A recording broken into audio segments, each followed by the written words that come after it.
पहाड़ों पर ऐसी जगह जहां पानी हो, कोई नदी या झील, ऐसी जगह कितना सुकून देती है, शांति का एहसास कराती है।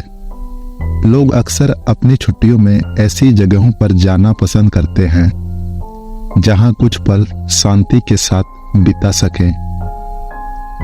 लेकिन जरा सोचिए, आप किसी सुंदर सी झील को देखने गए हों और अचानक आपको वहां मछलियों की जगह इंसानी कंकाल तैरते हुए दिखे, तो उस वक्त आपकी हालत क्या होगी? जाहिर सी बात है, ऐसा नजारा देख आप वहां से भागना चाहेंगे। पर क्या सच में ऐसी जगह होती है?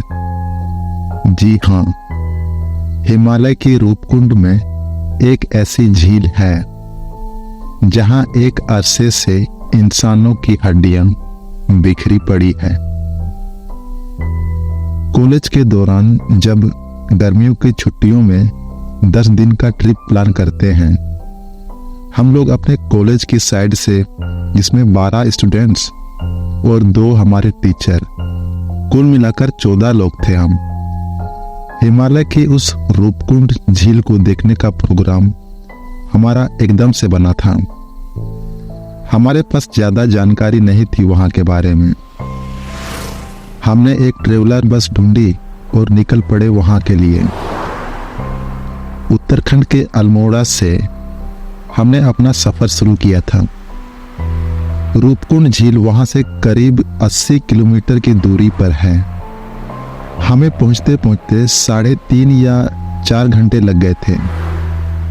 हम जब वहां पहुंचे थे तो शाम का वक्त था। हवाएं बहुत ठंडी थी और नज़ारा इतना खूबसूरत था कि बात ही क्या। वहां सच में बड़ा सुकून था।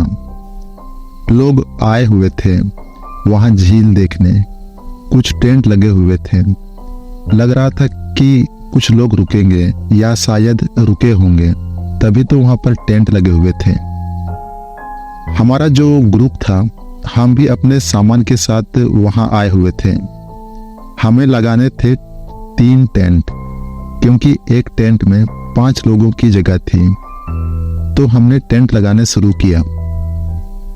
रात के लगभग 8:30 बजे तक टेंट लग चुके थे और तब कुछ खाने पीने का सामान निकाला, बाहर आग जलाई और वहीं बैठकर मजे लेने लगे।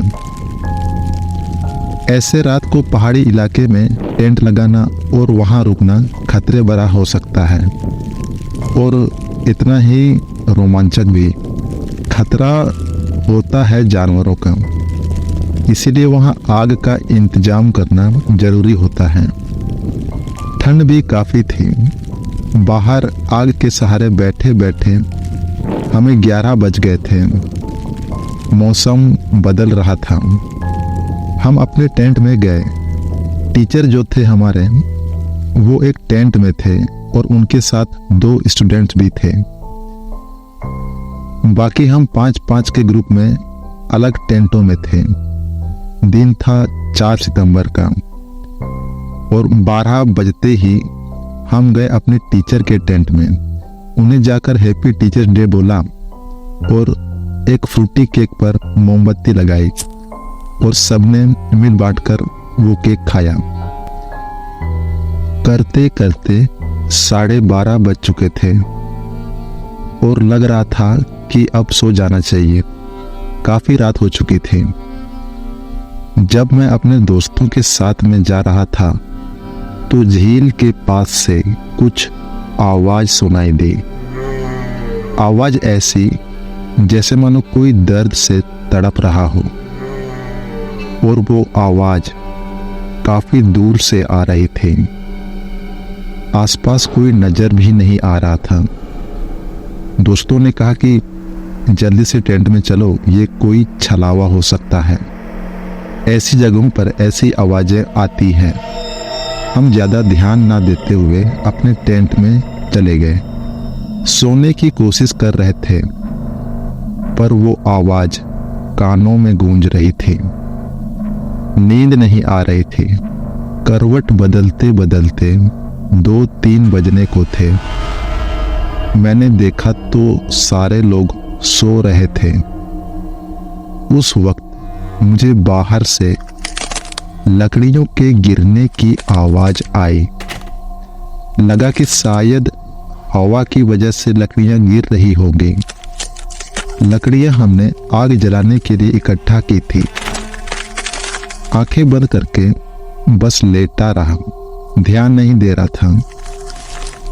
पता नहीं कैसे और क्यों मुझे वह आवाजें परेशान करने लगी थी।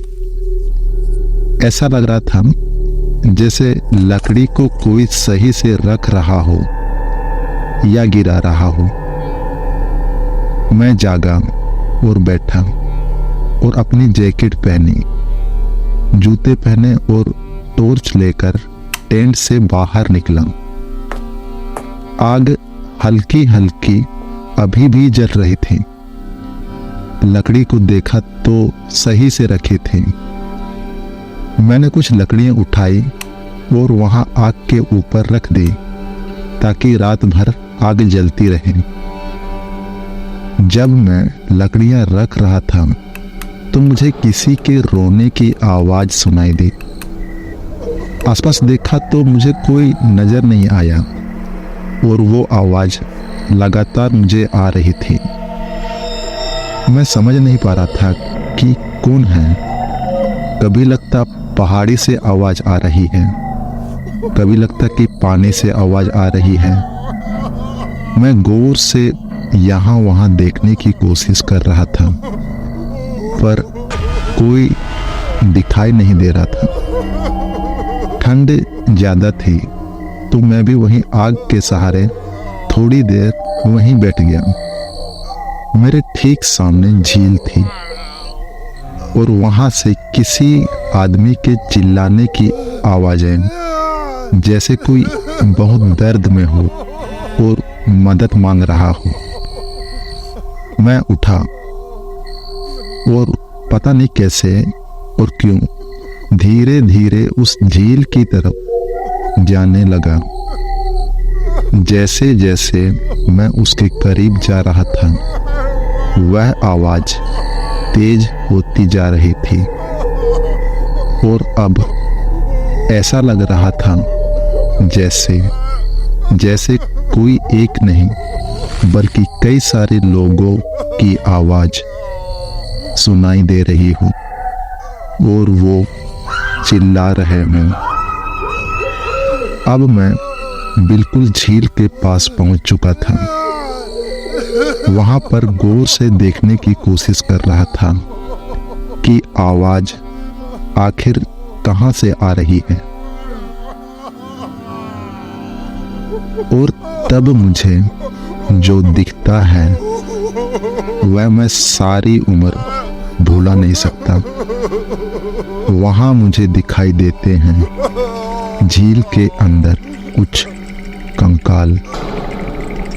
उनकी आंखें चमक रही थी, उनकी आवाज में जैसे दर्द भरा हो। यह देखकर मैं चिल्लाया। बाकी साथियों तक मेरी आवाज पहुंच चुकी थी। मैं हिल तक नहीं पा रहा था और कांप रहा था। उन्होंने मुझे उठाया और टेंट तक लेकर आए, वहां आग के पास बिठाया क्योंकि उन्हें लगा कि शायद ठंड की वजह से मैं जम गया था। आग की गर्माहट से थोड़ा नॉर्मल होते ही उन्होंने मुझे पूछा कि आखिर तो वहां क्या करने गया था। मैंने कहा कि कुछ आवाज आई थी, मुझे लगा कोई मदद के लिए पुकार रहा हो और वहां कुछ कंकाल भी पड़े थे।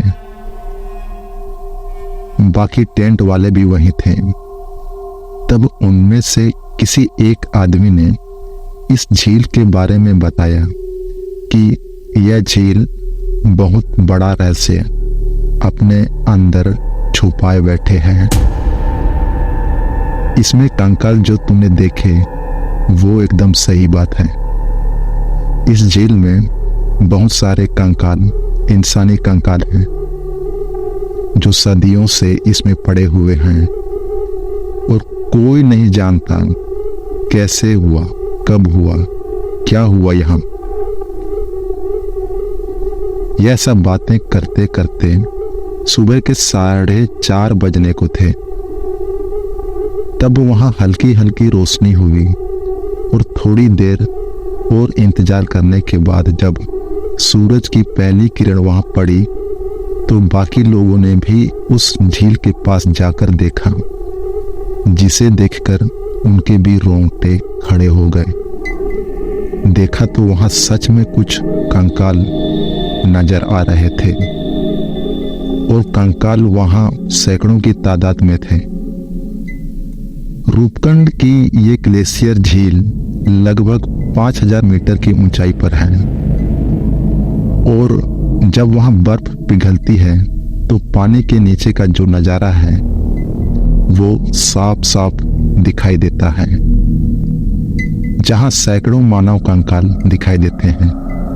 इस झील की खोज पहली बार 1942 में की गई थी। इस झील के बारे में कई कहानियां इंटरनेट पर आपको मिल जाएंगी यहाँ के बारे में, लेकिन ये मेरा खुद का अपना एक्सपीरियंस था और जिसके बाद मैं आपको कह सकता हूँ रात के वक्त आपको उसके पास कभी नहीं जाना चाहिए। ऐसा करना एक्साइटिंग तो हो सकता है लेकिन खतरनाक भी। हमारी प्रकृति के कितने ही ऐसे राज हैं जो मानव जाति कभी समझ नहीं सकता।